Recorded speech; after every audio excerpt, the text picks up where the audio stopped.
So this is our camera. This is yours. Oh, hi. And what is this? This is for the general. Okay. This is the both of us. Okay.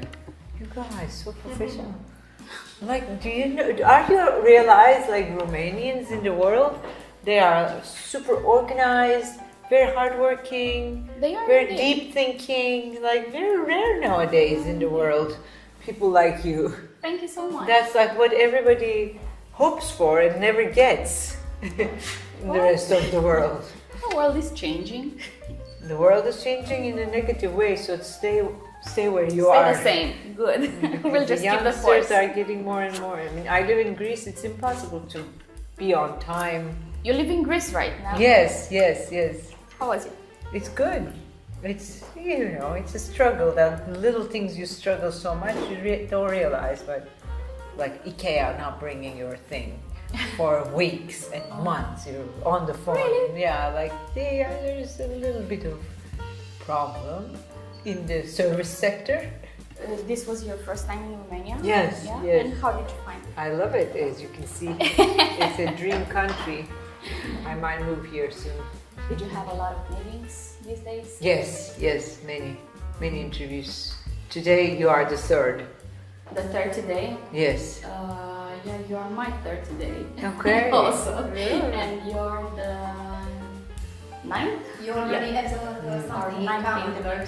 Ninth interview, yeah. Yeah. All together, Yeah. yeah. It was tough for us also. It's also, yeah, I can imagine. It comes to that point where But today's the last. Tomorrow, do you have any more tomorrow? I have a meeting tomorrow. Yeah, a press meeting Okay. at 11, and then I can go home and see my son. It's hard for us, but it's also hard for you. It's is hard, it to, yeah. to have the same conversation all over But it's again? never the same conversation. Really? That's the loveliness. I was wondering. It's about never that. the same conversations. It's like everybody come up with their own unique questions, and that helped me to create my new unique answers. Great. Well, I hope this is going to be the case right now. I'm sure it will Although, be. I don't know. You just said that literature is an attempt to understand and reveal the mysteries of everyday existence and at social and individual levels. Is that what literature is? See, never I had a question like Really? that. It was about time. Here we go.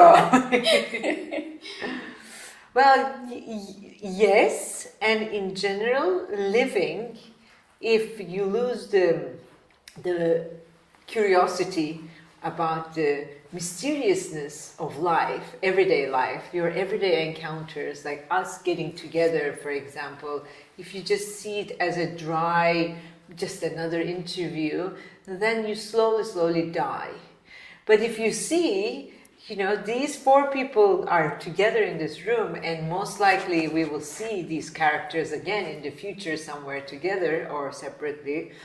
That's like the mystery, that's the curiosity, what brought us together. So literature is a good way, because literature has a limited universe as opposed to the more unlimited life situation. So in that limited universe, you create, as the author, you make the connections, you put the scenes, you connect them together, and you continuously show to your readers, to fellow human beings, that look, life is like that too. There is a design, and we're going to meet, and this happens to you because in the future you will need this experience to overcome this other thing. Literature is a microcosm to show us that if you approach life with curiosity, you keep on living. If you lose it, you start dying. Indeed. Curiosity is actually my favorite character trait. I think so. I mean, it's, we have it, cats have it. It's a survival tool, curiosity. Children always have it. The moment it stops, actually, your survival is in danger. Mm-hmm. Indeed. Well, what brought us today, what brought all of us today here is your book, The Silence of Scheherazade. Can you tell us a bit about this book?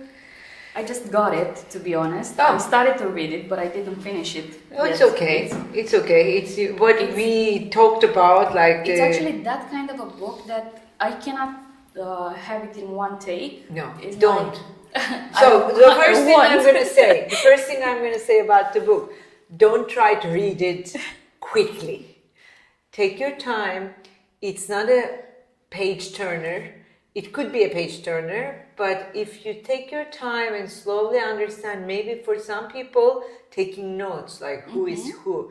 I was reading Gabriel Garcia Marquez's 100 Years of Solitude when I started writing this book. So what happened? I come up with so many characters. One time, one reader made a list. There was 190 characters, Really? something with the minors and everything. It was like 190. So they are all linked because it's a microcosmos. Yeah. So That's an entire world. Yeah, no character will come there for nothing. Like they will come at the beginning and you will see them at the end again. So because they make up that microcosmos of the book, The Silence of Shahrazad.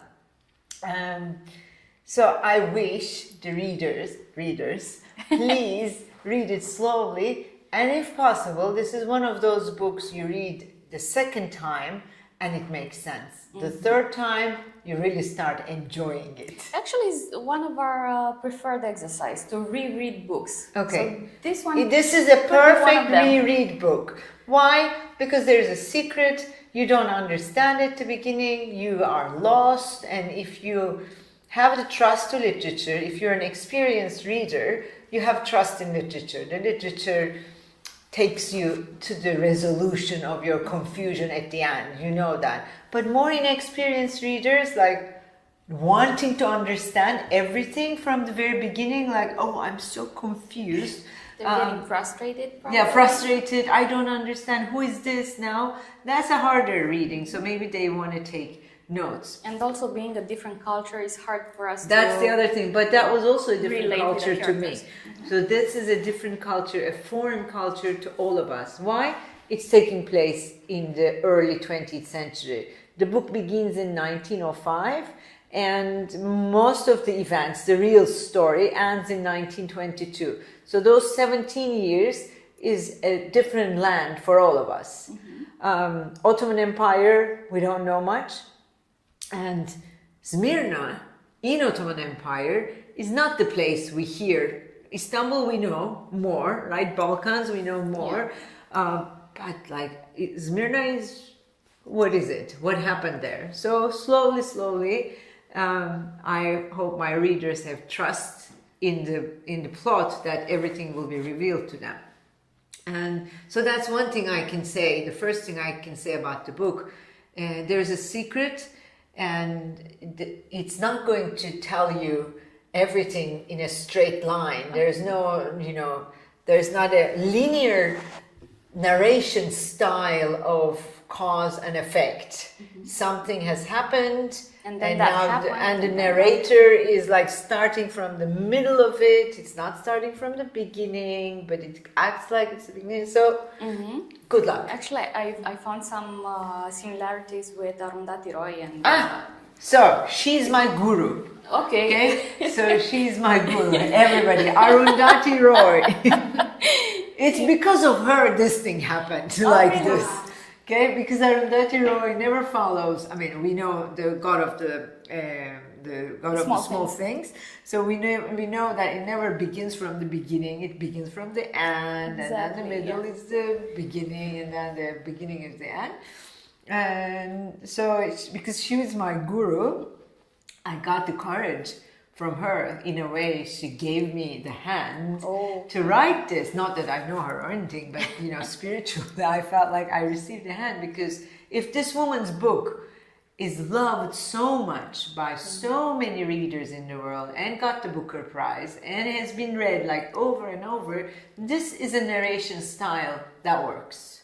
For some readers, this will work, and I want to do that. So that's why I had like this circular, spiral, confusing plot. But the readers shouldn't be that scared. It's not. No, it's not. And It's not that confusing. Our readers are not going to be scared, because I told you that we represent a community of readers, and we have monthly book clubs.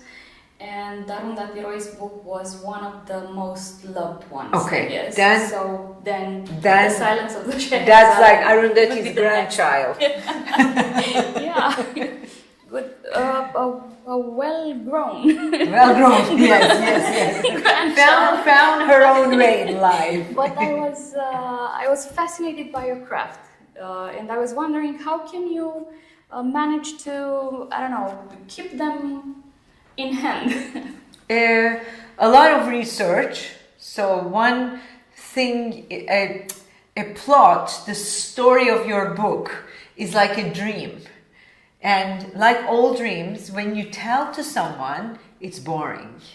It's two-dimensional. You can never express what you saw. What you saw is felt. like amazing because it has all your five senses in it. And when you tell it to someone, and I was in this place and it was a huge house, and the person next to you starts sleeping. So any story comes to you like a dream. So you have to make it attractive for the reader. So you need your five senses, first of all. You have to add whatever components that world needs: the smells, the sounds, the sights, how it is, the wind touches you, the fire touches you, all of those things. And then you need the historical background. What's happening that day in the world, in your little town, in your little house? What happened 10 years ago, so you are still living the repercussions of that event, all those things. I wanted to make research and add in every single scene a compact, again, components of that little cosmos. So that's what you call craft, and it's a very nice word because it was really crafting, like maybe doing a mosaic or painting something, and you can't just draw a picture and say, this is it. You know, you put the colors, the background, the perspective, all those things. How about the characters? I mean, they have their own voices, they have their own will, but you're supposed to keep them tight.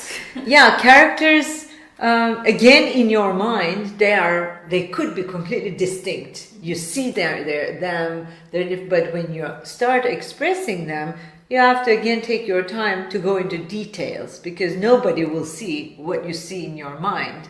So let's make them three-dimensional. I remember making Excel sheets Really? of every character's, like every character had one tab of Excel. So let's say Edith Lamarck, the day she was born, the year she was born, the school she went to, her favorite color, her favorite food, her astrological sign, and all those things. I wrote it down just for me to understand this person and like who is her mom, who is her father, grandparents, how was her bedroom was like. So these give me all these details eventually to make that character a complete person. Otherwise it becomes like a two-dimensional dream figure. But did any of those characters, although you're very, organized, Organized, yes. are they ever surprise you? Of course, they always surprise me. Like Panayota, you haven't met her yet, or you're going to meet her about yet. to, I guess. In the second part, she becomes like because she's a baby in the first part, but in the second part, she's a 14-year-old young girl.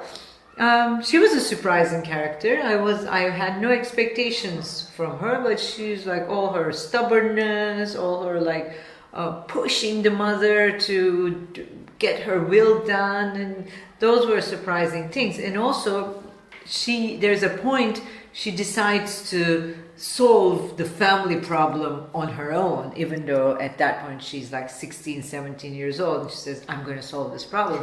So I wasn't expecting that from her. But as I was writing, and then one guy will fall in love with Panayota. His name is Pavlos. I wasn't expecting Pavlos to come to Smyrna. But then I ended one chapter, a beautiful ending, and then the next chapter began like that was the first time Pavlos saw Panayota.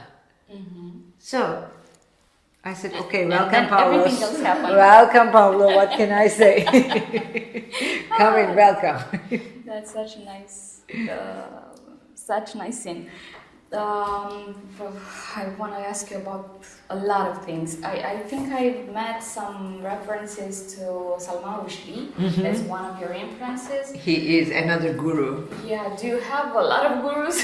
No, not a lot. Salman and Arundhati, you already figured them out. Okay. And Jeffrey Eugenides, who wrote the book Middlesex. Middlesex, that's my favorite. So, also my favorite. So we are like Arundhati. We also had it on the book club.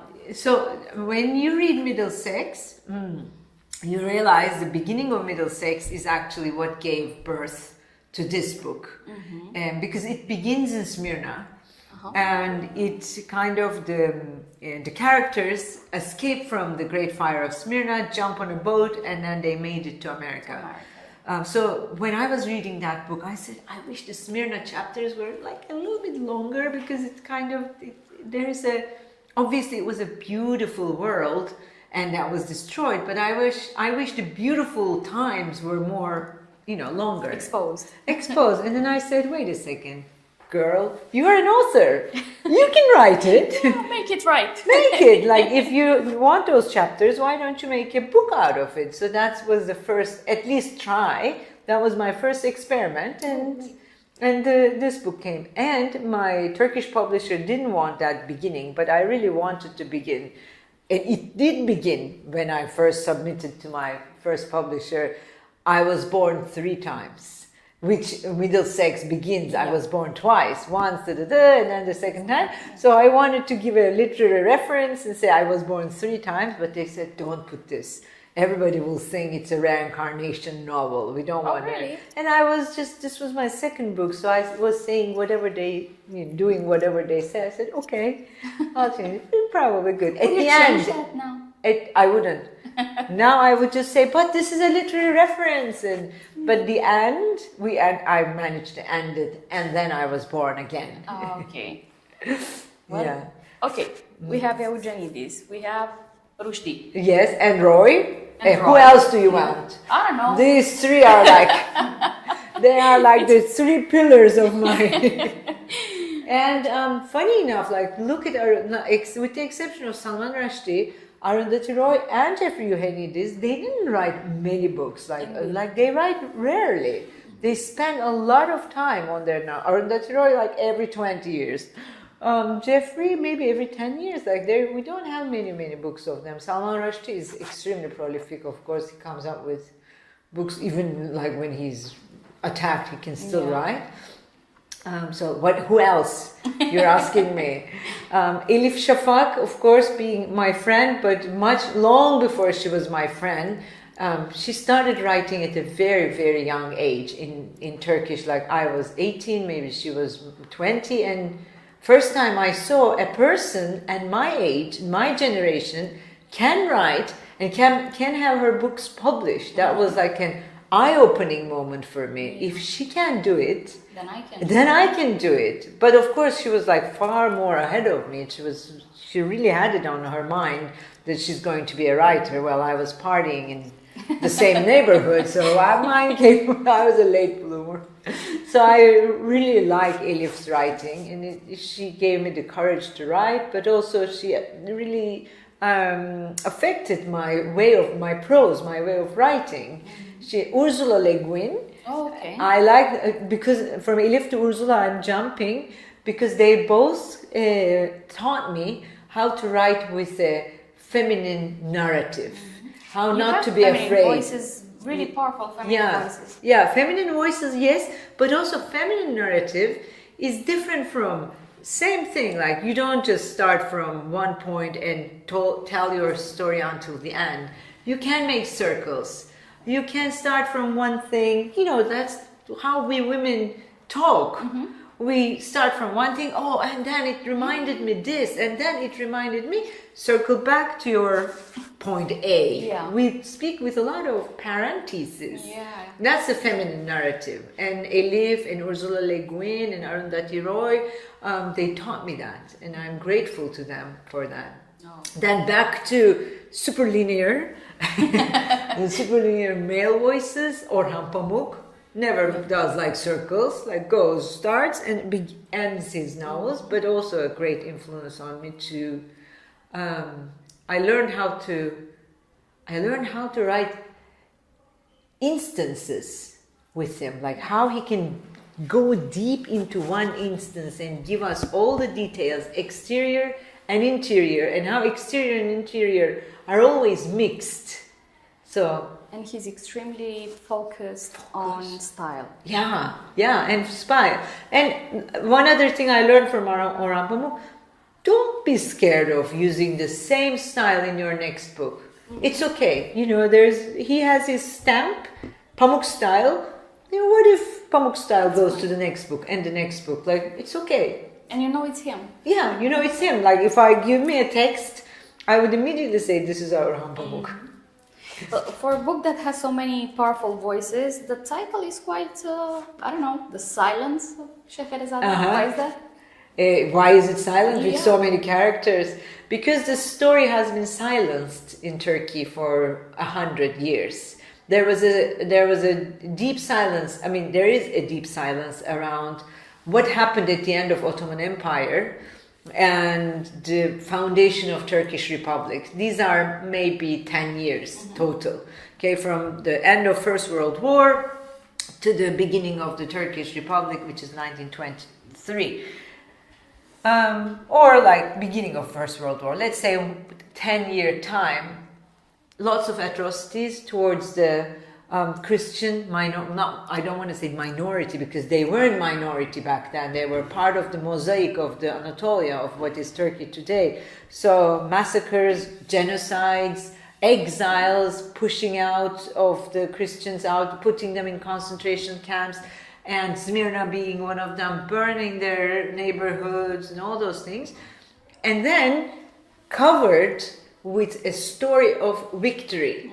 The victory is a rightful victory. I'm not saying it was a wrong victory. The army, a resistance movement, let's say, won and kind of made agreements to remove all the colonial forces out of what is today Turkey, at least administratively. Economically they're always there.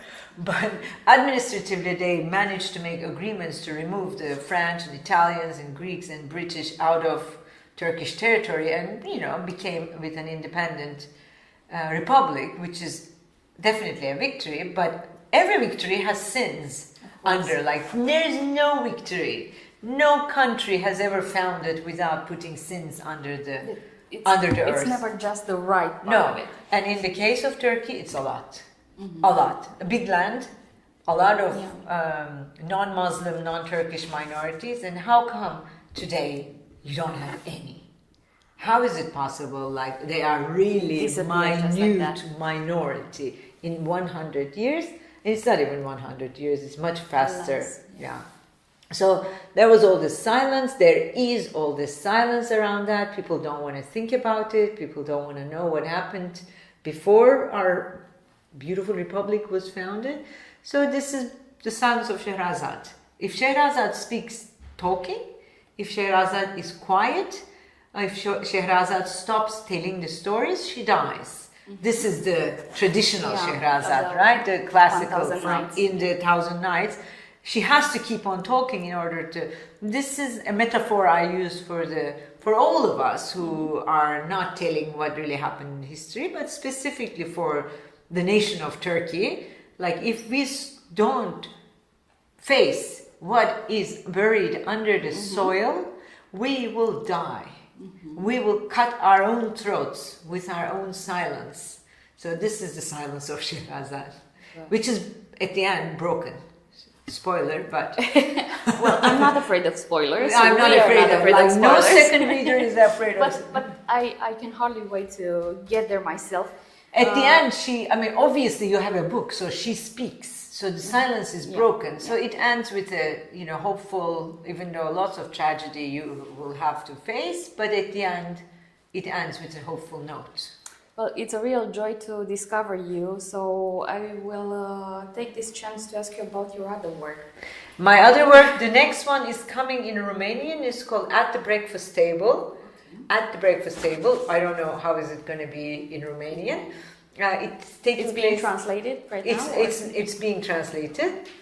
It's taking place only in one day in 2017 in a small island where I was born and grew up outside of Istanbul, but very close to Istanbul. The family are having breakfast, and then one family member disappears at the end of the breakfast. And the whole day they are thinking, and there are 4 narrations, 4 people telling the same day, or we follow 4 people on the same day. They're all trying to figure out where that member, his name is Fikret, where Fikret went to. Fikret is not one of the narrators. Okay. So the others are thinking, his daughter, the butler of the house, a family friend, and his sister. These 4 are talking, and a big family secret comes out, which is also a secret of the country. You have a thing for number 4? Number because 4? You have 4 families here. Yeah, do I? You have 4, I 4 guess narrators. so. Yeah, and I know you're interested in this spiritual take Yeah, of life. but I never thought about number 4. And then, yeah. It's just a coincidence. It's a coincidence. No, it's not. No, be curious. It's one No, of the it's mysteries not. of everyday life. Look at that, 4-4. Yeah. Well, you said that it happened in one day, and I was wondering that brings to mind the short stories technique. Yes. Do you also like? I love short stories. I love short stories. Reading short stories I like very much. Jeffrey Eugenides again has very good short stories. Salman Rushdie again, he has very good short stories. Margaret Atwood has very good short stories too, and Ursula, all of them.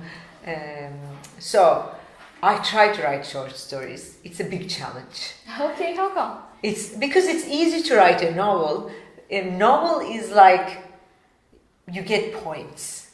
And, your reader is attached to the characters. It's in your hand. But short story you have to knock out immediately. If you can't not knock out the reader with your short story, it's doomed to be forgotten.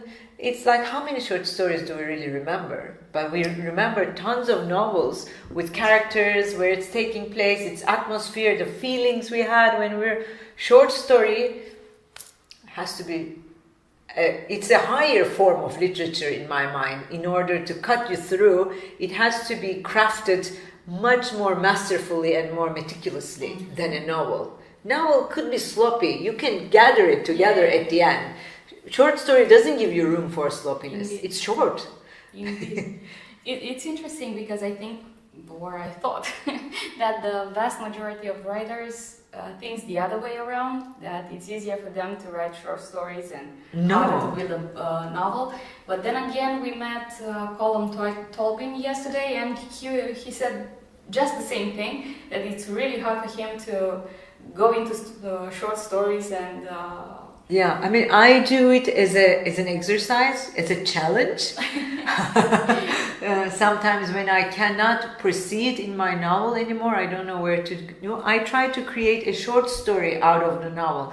And sometimes I say, look, if you can write the story of this novel, definitely you can finish the novel. But if you are not able to write the short story of this novel, maybe you shouldn't be working on this novel, right? So you accept the challenge, try to write. If you can do the short story novel, you can definitely do. It will be there. Yeah.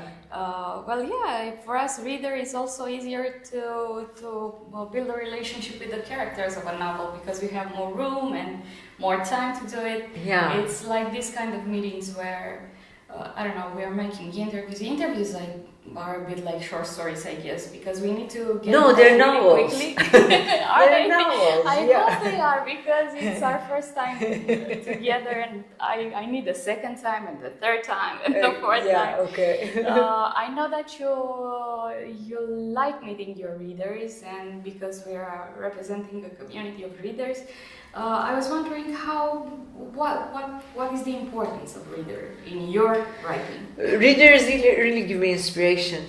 I don't think I can write without the readers, to be honest. Like some writers are like so confident, they say they write for themselves. If you guys were not going to read my books, I wouldn't be writing books just for myself. No, like I want to reach to the readers. I saw a dream, and now I want you to see that dream so we can be in it together.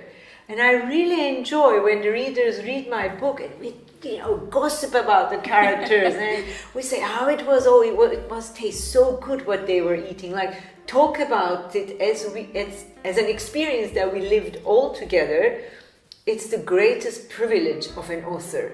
You had a world in your mind, only in your mind, and now you, like a computer simulation, you made it happen, and much better than a computer simulation, because you can talk to 5 senses plus memory, right? And there are human beings who are walking in that simulation, and this is like one of the most amazing, valuable, precious connections human beings can come up with. Of course, 2 people reading the same book have the same connection, but imagine this is something coming from your own imagination, and now we are all meeting in Smyrna together. This is like, I can never exchange this with something else.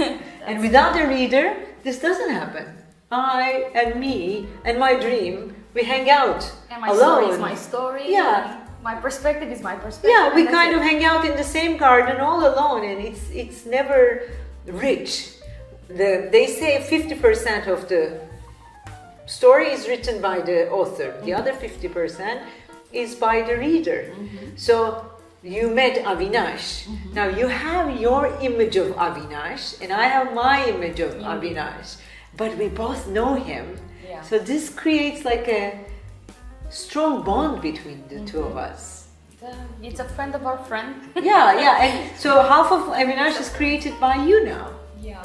And that's one reason why I don't like my books become movies ever. Because I want to have everyone, let's say 100,000 people will read this book in the world. 100,000 Avinashes will be, it's like mirrors everywhere, and that's the how multiverse. Because we're multiverse. living in this. Yeah, and then what if you make a movie of it? One. There's only one. There's only one. You reduce him to. Yeah. Although nowadays, like with the writers becoming part of the scenario team and then the regie team, some really amazing adaptations are taking place. Another guru I remembered, Ferrante. Okay. Elena Ferrante. Elena Ferrante's Napoli books became a TV series in 2018 to today, and they're amazing. You look at them and you say, just like the way I thought about it. Yeah, indeed. Well, it was a blast. Thank you so much. For Thank being you here so with us much, today. and thank you, and the readers.